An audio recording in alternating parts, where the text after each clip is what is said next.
Hello friends, સ્વાગત છે તમારા બધાનું મારી ચેનલ કેપી હોમ ફૂડ્સમાં। આજે આપણે બનાવીશું પાપડીનો લોટ। પાપડીનો લોટ બધાને જ ભાવતો હોય છે અને બધાના જ ઘરમાં બનતો હોય છે। તો પાપડીનો લોટ આપણે આજે સરસ માપ સાથે જ બનાવીશું।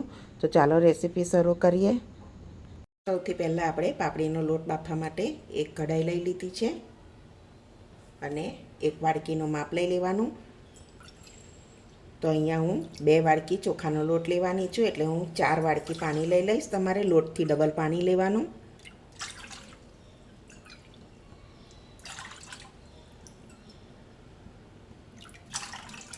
પાણી બરોબર ગરમ થવા દેવાનું સરસ।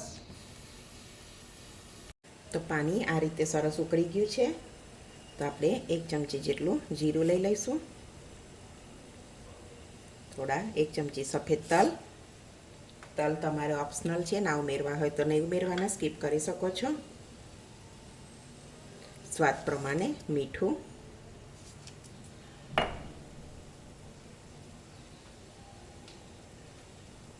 અહીંયા થોડો અડધી ચમચી જેટલો પાપડ ખાર લઈ લઈશું।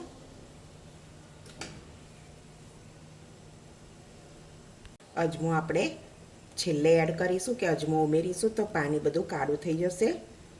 અને અહીંયા 2 મોટી ચમચી જેટલું મરચું। મરચું તમારા ટેસ્ટ પ્રમાણે, તીખો વધારે ખાવો હોય તે રીતે લેવાનો। હું અહીંયા થોડો તીખો બનાવું છું એટલે મેં આ રીતે લીધું છે। બધી જ વસ્તુને ઉકળવા દેવાનું। પાણી સરસ ઉકળી ગયું છે। હવે આપણે અજમો ઉમેરી દઈશું। અજમા આમ તો લોટમાં નાખો તો પણ સારો। એક ચમચી જેટલું તેલ ઉમેરી દઈશું।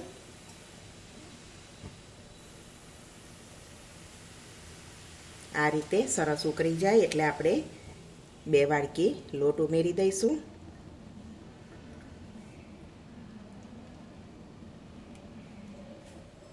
આ રીતે વેલણથી કે તમારી પાસે જે હોય એનાથી આ રીતે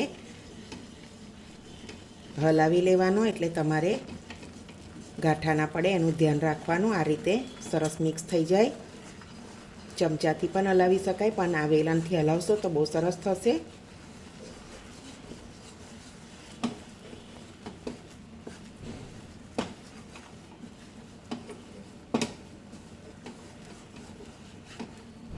તો તમે જોઈ શકો છો સરસ થઈ ગયો છે આપણો લોટ, ગાંઠા પણ નથી રહ્યા।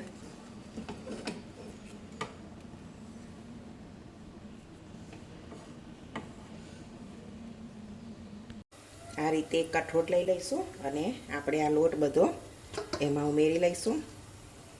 બધો કાઢી લેવાનો આ રીતે।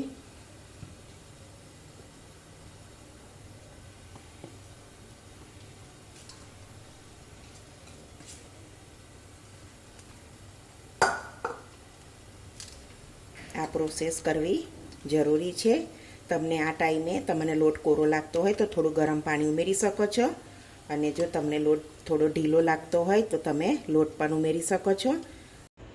આ રીતે આપણે લોટને મિક્સ કરી લઈશું સરસ।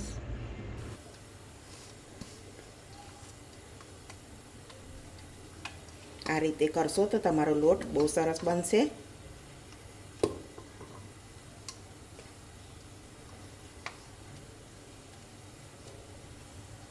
તો તમે જોઈ શકો છો લોટ સરસ એકદમ સ્મૂથ થઈ ગયો છે।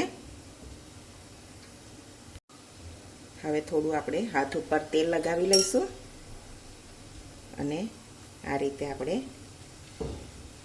મીડિયમ સાઈઝનો લુઓ કરી આ રીતે કરી લેવાનું અને વચ્ચે એક હોલ કરી દેવાનો, કે આપણું લોટ સરસ રીતે ચડી જાય। તો બધા જ ગોળાને આ રીતે તૈયાર કરી લઈશું। તો આપણે બધા જ ગોળા આ રીતે વારી લીધા છે અને સ્ટીમર મેં ગરમ મૂકી દીધું છે।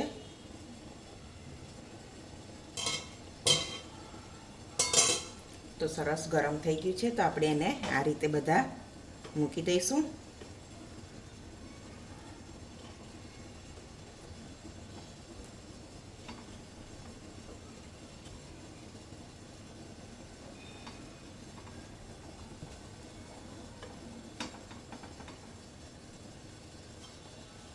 હવે એને આપણે ઢાંકી અને 15 મિનિટ જેવું બફાવા દઈશું. તો 15 મિનિટ જેવું થઈ ગયું છે. તો આપણે લોટ ચેક કરી લઈશું. તો લોટ સરસ બફાઈ ગયો છે. આ રીતે આપણે એક પ્લેટમાં લઈ લઈશું અને ગરમા ગરમ લોટને આ રીતે આપણે પીસ કરી લઈશું.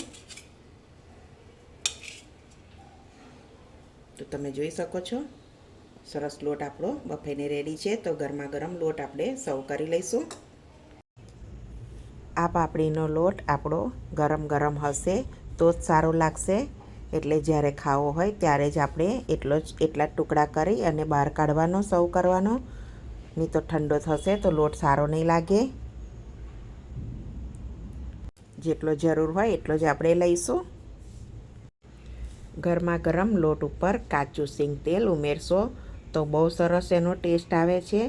અને આપણે અહીંયા રેડીમેડ આચાર મસાલો, તમે અથાણાનો મસાલો કહો, એ ઉપર નાખવાથી બહુ સરસ ટેસ્ટ આવે છે. જો તમે ક્યારેય આવો પાપડીનો લોટ ના બનાવ્યો હોય તો એકવાર જરૂરથી રેસીપી ટ્રાય કરજો.